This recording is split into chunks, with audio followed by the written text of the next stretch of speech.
قلنا لا تخف إنك أنت الأعلى وألق ما في يمينك تلقف ما صنعوا إنما صنعوا كيد ساحر ولا يفلح الساحر حيث أتى فألقي السحرة سجدا قالوا آمنا برب هارون وموسى۔ ہم نے موسیٰ سے کہا مت ڈرو کہ یقیناً آپ کو ہی غلبہ حاصل ہونے والا ہے، اور جو کچھ آپ کے دائیں ہاتھ میں ہے اسے پھینک دیں کہ جو کچھ انہوں نے بنایا ہے ان سب کو نگل جائے گا۔ یہ لوگ جو کچھ بنا لائے ہیں وہ صرف جادوگر کا دھوکہ اور فریب ہے، اور جادوگر جہاں بھی ہو کامیاب نہیں ہو سکتا۔ پھر جب جادوگروں نے موسیٰ کا معجزہ دیکھا تو سجدہ ریز ہو گئے اور کہنے لگے ہم ہارون و موسیٰ کے رب پر ایمان لے آئے۔ ان 3 آیتوں کی تلاوت اور ترجمے کو سننے کے بعد اب آئیے ان کے نکات پر گفتگو کرتے ہیں۔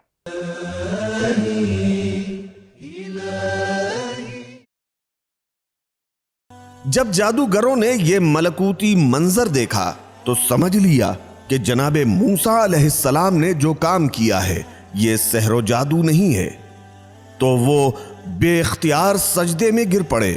حالانکہ وہ اس دن کی صبح کافر تھے، لیکن جب غروب کا وقت آیا تو راہ خداوندی کے شہیدوں میں شامل ہو گئے۔ انہوں نے اپنے ایمان کا اظہار ان الفاظ کے ساتھ کیا تھا، آمنا برب ہارون و موسیٰ۔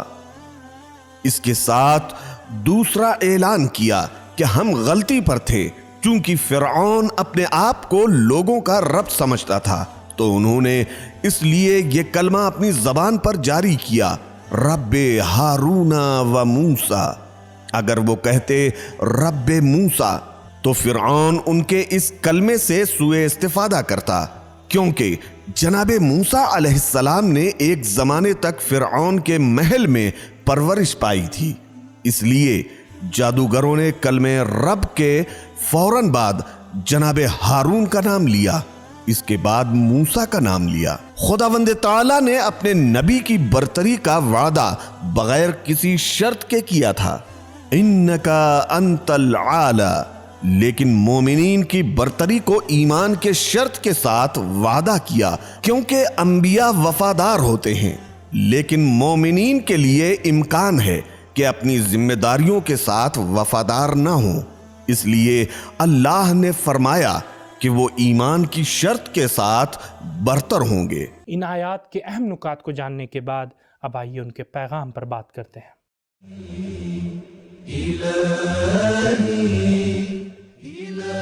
ایک، جہاں کہیں بھی خوف زیادہ ہوگا تائید و تاکید بھی زیادہ ہوگی۔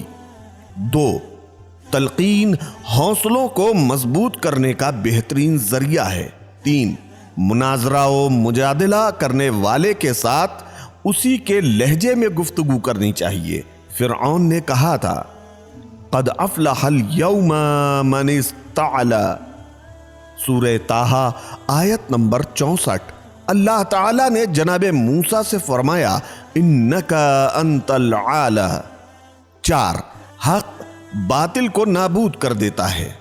5 فقط حضرت موسیٰ علیہ السلام کے زمانے کے جادوگر سیاہ رو نہ تھے، بلکہ ہر زمانے کے جادوگر سیاہ رو ہیں۔ 6 وہ افراد جو اچھے ہوتے ہیں اور ضدی نہیں ہوتے، تو جب ان کے پاس حق کی روشن دلیل آتی ہے تو سر تسلیم خم کر لیتے ہیں، گویا وہ اپنے باطن میں سجدہ کرنے پر مجبور تھے۔ 7 انسان ایک ایسا موجود ہے جو ایک لمحے میں ارادہ کچھ اور کرتا ہے اور دوسرے ہی لمحے اپنے عقیدے اور ارادے سے پلٹ جاتا ہے۔ 8 توبہ کا دروازہ سب پر کھلا ہے، شرک سے توبہ خدا پر ایمان لانے کے برابر ہے۔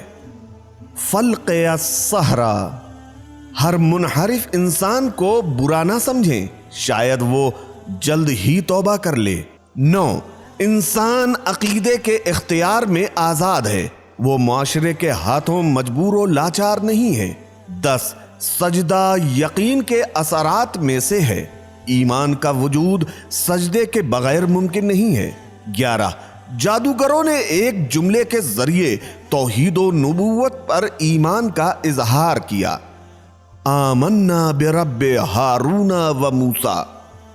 سنہار سونے کی قیمت کو جانتا ہے اور گوہر کی قدر گوہر شناس ہی کر سکتا ہے۔ ناظرین، الحمدللہ اب تک ہم نے سورہ طٰہٰ کی 70 آیتوں کی تفسیر کو جان لیا ہے، اور آج کے اس ایپیسوڈ کی آخری آیت یعنی 71ویں آیت کی تفسیر کو جاننے کے لیے آئیے چلتے ہیں پہلے اس کی تلاوت اور ترجمے کو سنتے ہیں۔ قال آمنتم له قبل أن آذن لكم إنه لكبيركم الذي علمكم السحر فلأقطعن أيديكم وأرجلكم من خلاف ولأصلبنكم في جذوع النخل ولتعلمن أينا أشد عذابا وأبقى۔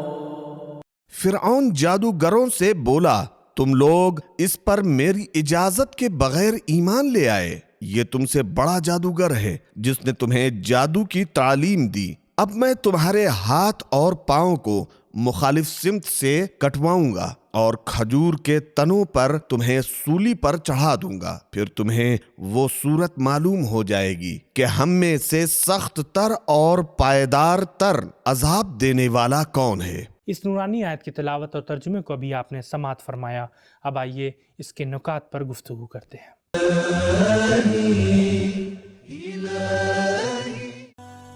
اسی سورت کی آیت نمبر 61 میں جناب موسیٰ علیہ السلام فرعونیوں کو عذاب کی دھمکی دیتے ہیں، لا تفتروا علی اللہ کذبا فیسحتکم بعذاب۔ اس آیت میں فرعون کہتا ہے تمہیں بہت جلد معلوم ہو جائے گا کہ کس کا عذاب سخت تر ہے۔ اس نورانی آیت میں کچھ اہم پیغام بیان ہوئے ہیں، آئیے ان پیغام کو جاننے کی کوشش کرتے ہیں۔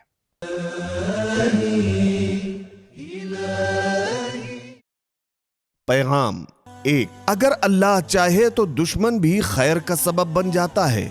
قال آمنتم، فرعون اپنی سلطنت کے تمام ماہرین فن کو حق کی نابودی کے لیے جمع کیے ہوئے تھا۔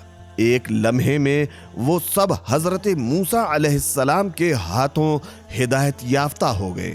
2، طاغوتی حکومت میں لوگ گھٹن کے ماحول میں ہوتے ہیں اور اپنے بنیادی حقوق سے بھی محروم ہوتے ہیں، یہاں تک کہ عقیدے کی آزادی بھی انہیں میسر نہیں ہوتی۔ 3، دھمکی اور تہمت طاغوتوں کا طریقہ کار رہا ہے۔ 4، انبیاء انسانی روح کے لیے کام کرتے ہیں، لیکن طاغوت افراد لوگوں کے جسموں کو انتقام کے طور پر نشانہ بناتے ہیں۔ فلا اقطعن، حالانکہ وہ اس بات سے غافل ہوتے ہیں کہ اس کے قتل و شکنجے لوگوں کے عقائد کو نہیں بدل سکتے۔ 5، مغرور ستمگر اپنے آپ کو جاویدانی خیال کرتے ہیں،